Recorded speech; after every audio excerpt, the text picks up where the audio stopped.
Magandang araw po mga kababayan. Talagang po sa Pinilaran Lakbay. Naway safe po ang lahat. Gulat po ako pagising ko. Ito, pakikita ko po sa inyo. Nag-iwan po ang kapatid ko dito ng patanga. Ito, may huling hito. Napakalaki. Ayan. Ang laki. Ayun. Yan ko muna dyan. Ay. Laki ng hito. Dali. Pakita ko po ba ng maayos? Dali. Gising ko lang yan. Ayun, ayun. Napakalaki, diba? Yan ko muna dyan. Kaya ko po mamaya sa palaisdaan. Yung mga aso nila. Papa. Kapatid kong bunso. Ayan. Kasi masaya sa umaga. Nihintay lang yung kapatid ko. Kasi dagulo. Naku, nangapit bahay na naman. Hoy, hoy! Dagol! Maputik dyan. Dagol! Ayan po mga kabayan. Nagkabagsak na po itong saging. Lumakas kasi yung hangin, di ba? Nagpunta po kayo. Ito po yung sa bangko sa sinasabi ko po sa inyo na mahaba. Ang bunga masarap po yung prito. Pagulangin. Anihin na po yan. Tapos yung bungulan, ayun, magulang na rin. So, anihin po namin mamaya yan. Ayan po mga kabayan. May hito nasa mga gilid ng mga lambat. Gilid ng halaman. Baga natuyuan. Kung saan kasi yung may tubig. Asan? Ayan. Hindi Sige, gilid mo dun yung kanina. Iayos mo kanina ng hindi ganyan. Ito? Yan, ganyan. Ayan. Yeah. Sige, ilalim mo. Baon pa. Oh, ayan. Ayan. Naiipon sila sa gilid na may tubig. So, lalay ko po sa palaisdaan. Ayan. Uy, hiya ka pa. Punta na ka dun. Yun, safe na. Ayan po, may isa siya hindi napakita. Sa ilalim po ng mangga sa likod niya, natuyo ng tubig, sana magmamatay. May huli na naman yung patanga. Ayan po natin. Daming hito, naggalak. Ano, ilan? Dalawa ata. Ayan. Ilan? Isa. Isa. Isa, tsaka damuko. Saka talangka, nadamo ko yun.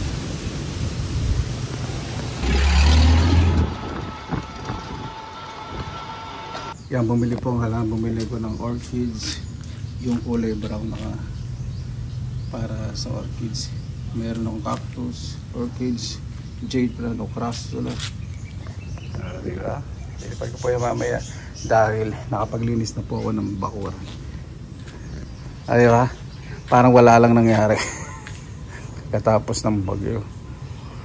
Ay, salamat sa Panginoon. Huwag naman sanang umulit-ulit. Ay, marami pong naapektuhan po dito sa amin. Yung sa evacuation center. Ako po, awa po. Ayaw pong makita naman. Kaya so hindi po ako nanonood ng balita. Ang sakit po sa dibdib kasi alam niyo po yung pakaramdam na kung pwede niyo lang tulungan lahat, diba? Tumutulong kayo ng alam niya na yung may limitasyon din naman po kayo. Kaya pagdasal po natin, mga kababayan po natin na apektuhan. Sakit po talaga sa dibdib, sa mga po sa Facebook, sa iba't ibang social media platforms. Pinatabi ko po sa kapatid ko bago ako umuwi. Tinabi ko po ito sa gilid ng pader, malapit po sa bahay nila nanay. Ako po lilipat yung orchids.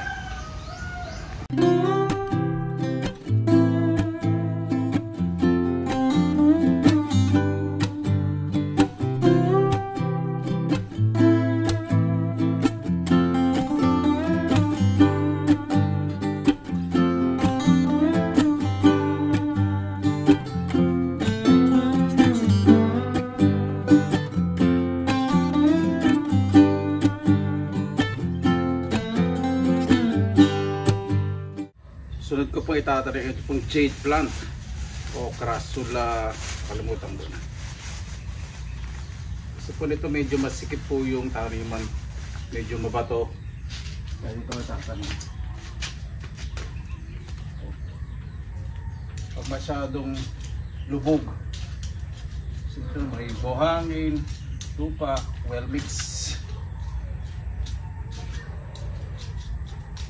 Yung may proper drainage na hindi po dapat clay soil. Yan natin ang ano. Lang para iyamanin. Yan.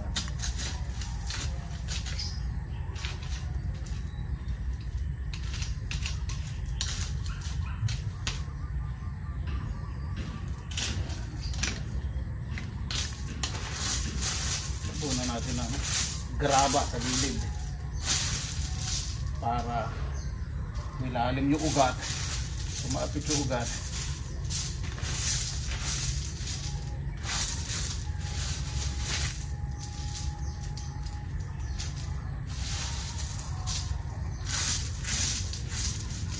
Okay na.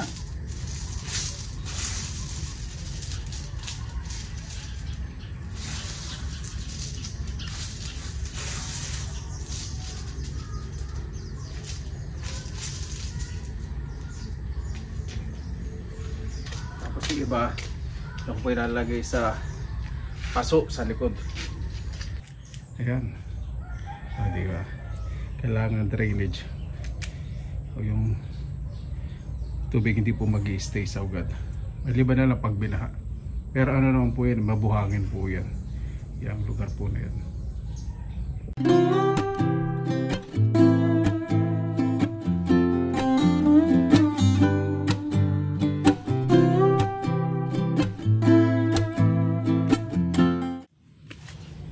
Yung lupa po may halong buhangin, halong halo po yan. Lalagyan ko po ng bato sa ibabaw. Ang mga desert plant po talaga, ito po kasi desert rose, turgid. Sorry, hindi po pala ito desert rose. Ang desert rose nga po pala yung adenium. So ito, pag tumutubo po sa mga may init na lugar, mostly nakaipit po ito sa mga bato. Kaya gusto po nito yung lupa, may buhangin. Pag umuulan, hindi nalulunod yung ugat. Lalagyan ko ng bato. Kung buhangin po ilalagay ninyo, hindi hinalo sa lapad na sa ibabaw, eh wag po. Kasi hindi makakahinga na maayos yung ugat. Ito okay lang po yung bato kasi may proper spacing yung bato. At ito nagpapaganda rin ng ano, ng dating. Sa kapag umulan, hindi kakalat yung lupa. Ito maging stable na po ito rito. Diba? Pag mamarunong ko talaga minsan ano, magaling. Ito puro yung sarili nyo, diba? Paninindigan yung pag mamarunong para may maniwala. Ito po yung sinasabi. Kahit i-research nyo po yung proper care sa jade plant. Ito po ay parte ng crassula. Itong jade plant. Marami pong pangalan po.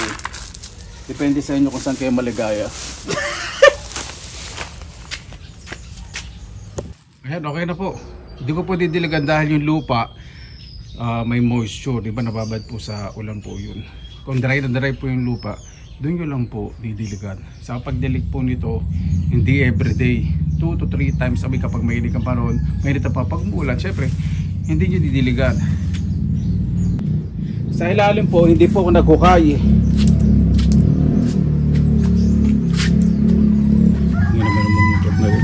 Hindi po ako nagkukay. Nilagyan ko po ng ano, bato sa ilalim para kailangan tumulo ng maayos. Ito po, yung galing po sa Baguio. Nalunod po dito. Pero itong Tiger Aloe, ito, maganda po yan. Pwede po magtanim ito sa Bulacan. So, hindi lahat ng succulent na galing po sa Baguio tulad po nito pwede po dito sa Bulacan. Siyempre lalo po ngayon pag tag-ulan. So ang gagawin ko po dito, tatanim ko po yung isang cactus na hindi masyadong matinik. Hindi masyadong matinik to. Ito pa maganda. Yung isang bilog na lang. Kukunin ko sa likod kasi ako nang matinik na baka mamaya mahawakan ni nanay sa wheelchair yung matusok siya. Ito po ilalagay kami konting tusok, maliit lang. Ano po natin? Diba? Ito, maganda po ito sa Bulacan. Itong saklan po nito. Kailangan po, kapit na kapit yung eto kumakalat. Sorry, hindi ko po lalagyan ng masyadong marami ba ito kasi nag-ano po ito sa gilid ng maliliit. Gusto ko po kumalat po rito. Huwag po ang buhangin. Lagyan ko muna ng protection sa gilid. Bato para pag umulan hindi umaapaw yung lupa. Yan. Huwag po ang buhangin. Yan. Pangbangan sa gilid para pag dumami siya at least yung maliliit mag-spread siya rito kasi pag bato nilagay ko hindi po yung graba hindi mag-spread ng maayos.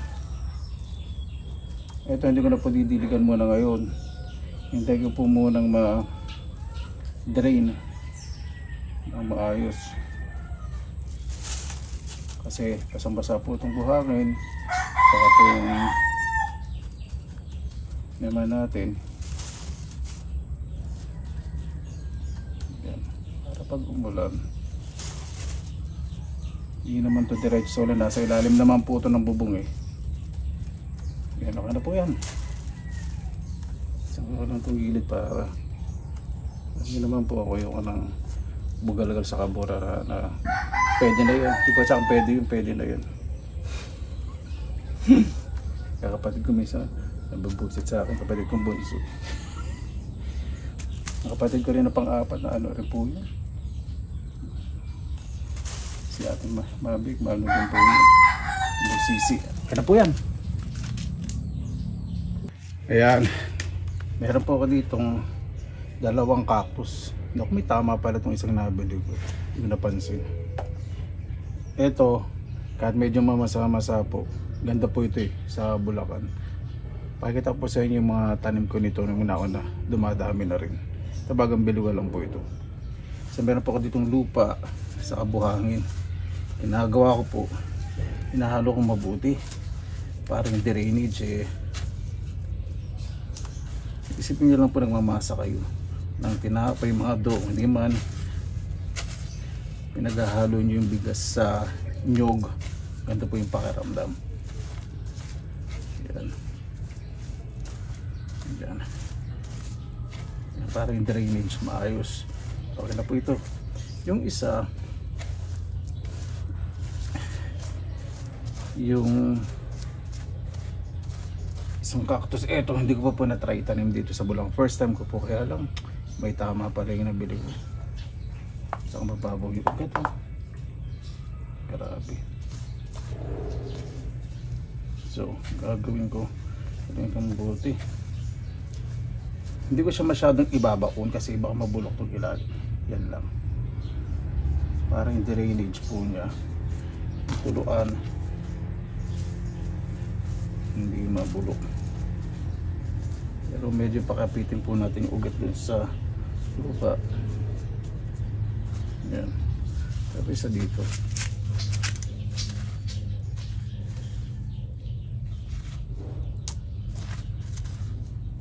Ito parang marami naman siyang ugat. Dali, sayang yung lupa. Ayun, tabaw din. Ilagay lang sa ano.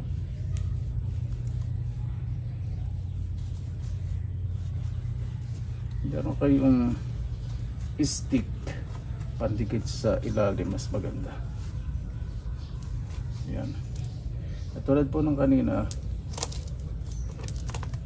nalalay ko po sa gilid. Usan natin ang bagay ito kasi ito dadami. Pwede ko naman i-reset po ito, ibig sabihin o kahit ulit sa susunod para mas marami, walang pong problema. Pero gusto ko dito mas maraming tingnan yung pagkaka-spread niya magandang tignan. Diba? So nagsisiksikan dito sa banyera. Binili ko po itong banyera eh. Pinakapuntahan talaga ito sa kulot. Siyempre ito po yung isa sa kaligayahan ko, kaya tapos binibili ko po yung sana ako medyo makakatipid, pero maayos naman. Ang laki ng ito na yun, pumasang narinig. Nalari ako naman ng buhangin sa gilid po yan. Yan ako, mahamog na naman. Diyan ko na po dito.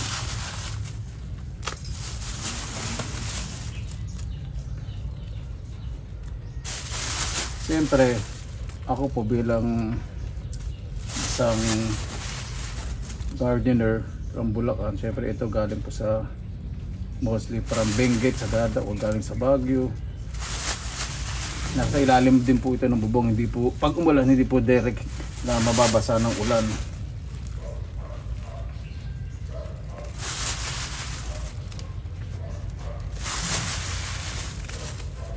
Medyo siksik po lang siya ng bagyo.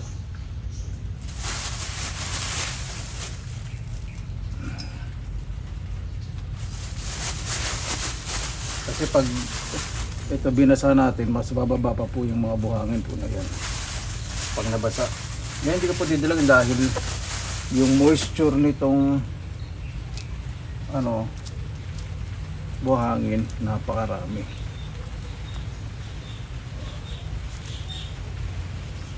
Isinisin natin itong gilid. Okay na po yun. Tiyempo natapos po tayo. Ito po yung sinasabi ko po sa inyo na nilipat ko. Ayan, nag-spread po siya. Pag tumubo po siya, nasa ilalim. So, kailangan talaga buhangin. Ilagay ko po dito, buhangin. Ito bigay po sa akin ni Ma'am Cindy Jimenez. Ito po, inanunig Carafield. O, kaya ko po yan. I-reset ko ulit. Yan po. O, diba? Yung mga nasa gilid, bagong lipat ko po yan. Last year lang, malaki na agad. So, ito hindi ko na po babawasan. Hayaan ko na lang po na dumami.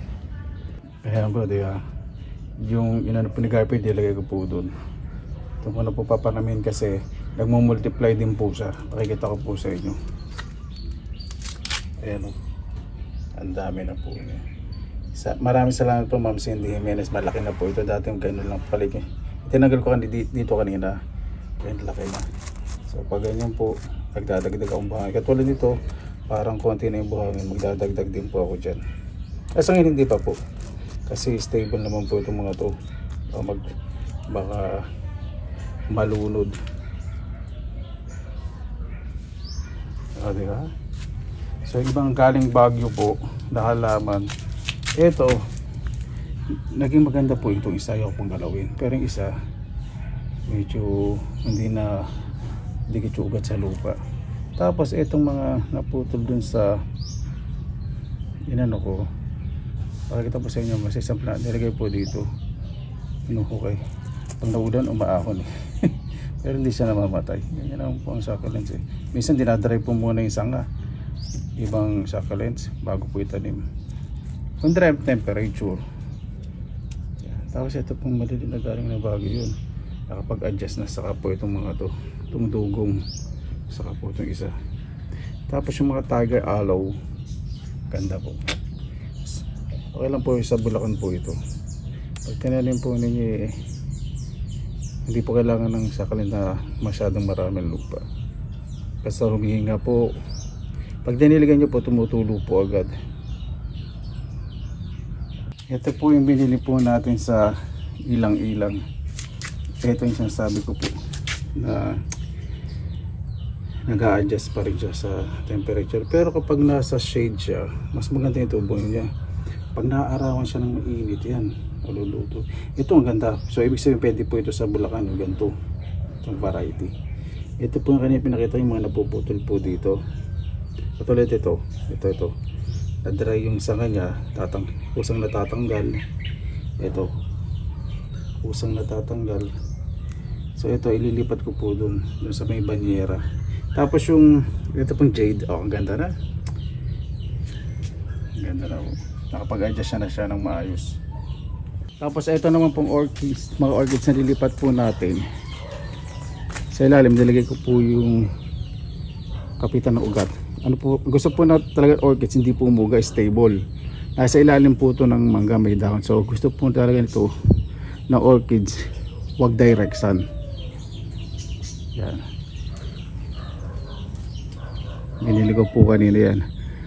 Mura po pagkakabili ko po dito, 150 pesos lang po. Kasi sa amin po dito sa Bulacan, marami po nabibili ng mura lang. So 150 pesos lang po each. Marami po yung mga bagong sibol.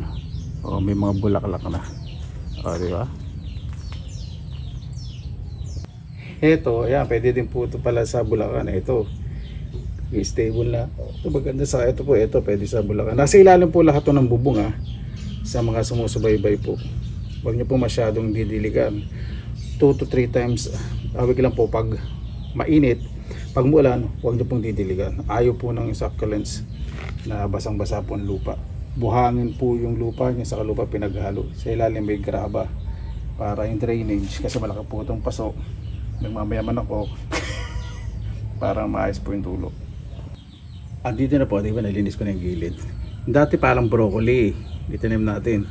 Tapos yung sumunod, nakatulad din po sa banyera yung dalawa. Kaya lang nalunod po dito. Eto, hindi na po ito malulunod. Lalago po yan, masadami. Yan po yung gusto ko itanim sa mga harap ng bahay na hindi naman kailangan ng malaking halaman. Yung tipong social lang dating yun po. Dahil po mahilig po ako sa mga succulents talaga, sa cactus kapag nag-accent po sa concrete ng kulay. Ito po siyempre ibig sabihin ayaw nito ng masyadong sa Bulacan. So hindi ko po ginagalaw, baka sakaling may future pa. Pero kuha nga po pala ako ng ng mga usbong. Lalagay po sa banyera, baka gusto niya naman yung talagang naaarawan ng maayos. Ito kasi nasa ilalim po ng bubong kukuha po ako. Ito kasi natuyo na ko. Dali na po itong tanggalin. Tulad yan. Itong banyera, parang ito yung rehabilitation ko So try po ako dito mga to. Nagal ko na po yung mga bulok. Ito mas makakuha ng araw dito. Hindi ko lahat ilalagay. I-alternate ko. Yung iba nandoon, iba nandito. Para titingnan ko kung sa yung mas magiging magandang growth o tubo ng halaman. Ito, niyan ko lang po yung mga dahon po na yun kung tutubo. Ayaw kong galawin kasi yung mga dahon na ito akong galawin kasi baka may stable na. Ito naman sa kabila.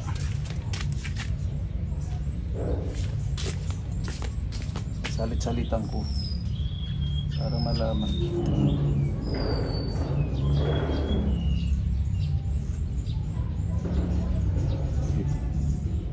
Spread ko para pag tumubo dito maganda kung sakasakaling makaka-survive lahat. Diba? Mahal din po kasi ang succulents siyempre pag bibili po dito sa Bulacan dahil galing pa po sa Norte. Hindi po man nadidiligan yun. Ito po yung isa sa paborito ko po na tumutubo po dito sa nalilipat ko pala. Lumalaki po dito sa aking front yard. Diba? Ano po, crested po yan. Kaya pamilya po yan ng euphorbia. At syempre ito pong dalawang adenium ko. Hindi sa akin yan, sa kapatid ko po. Inaangking ko lang. Ganda po ganda na itsura.